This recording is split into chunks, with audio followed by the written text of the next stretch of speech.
भाजपला तुमच्या मतांची किंमत राहिलेली नाहीये। सोलापूरच्या भाजप खासदारांनी फक्त सत्तेची मजा घेतली आहे। तुम्ही त्यांना खासदार केलं, मात्र तुम्हाला त्यांचा काहीही उपयोग झाला नाही।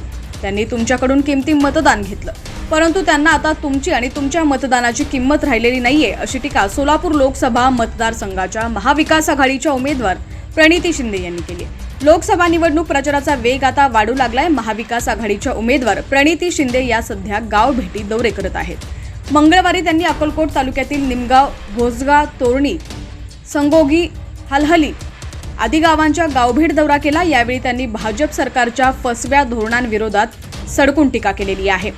संपूर्ण बातमी आपण पुढे पाहूया। त्याआधी तुम्ही HPN मराठी न्यूज चॅनल पहिल्यांदाच पाहत असाल आणि अजूनही चॅनलला सबस्क्राइब केलं नसेल तर नक्की सबस्क्राइब करा आणि बेल आयकॉनवर क्लिक करून नोटिफिकेशन्स मिळवा, जेणेकरून आमचे अपडेट्स लवकरात लवकर तुमच्यापर्यंत पोहोचतील।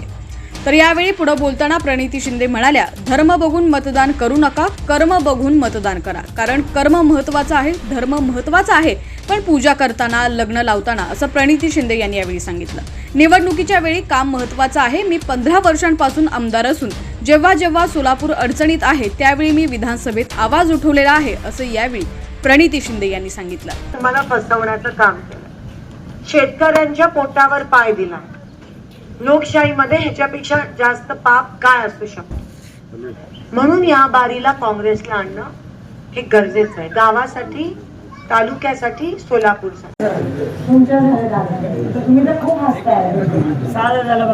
15 लाख 2014 मध्ये सांगितलेलं, आज 10 वर्षानंतर तुम्हाला कळलं की ते खोटं होतं। 10 वर्ष लागली, कारण 2019 मध्ये पण तुम्ही त्यांना परत मतदान केलं।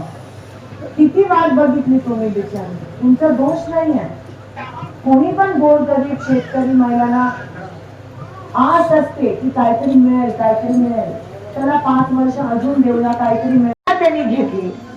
पण तुम्हाला काय मिळालं?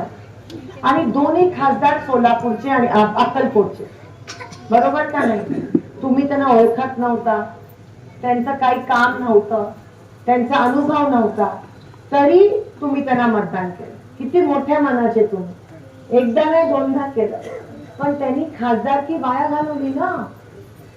त्यांनी सत्ताधारी पक्षाचं खासदार बनणं किती काय करू शकले असते, कोट्या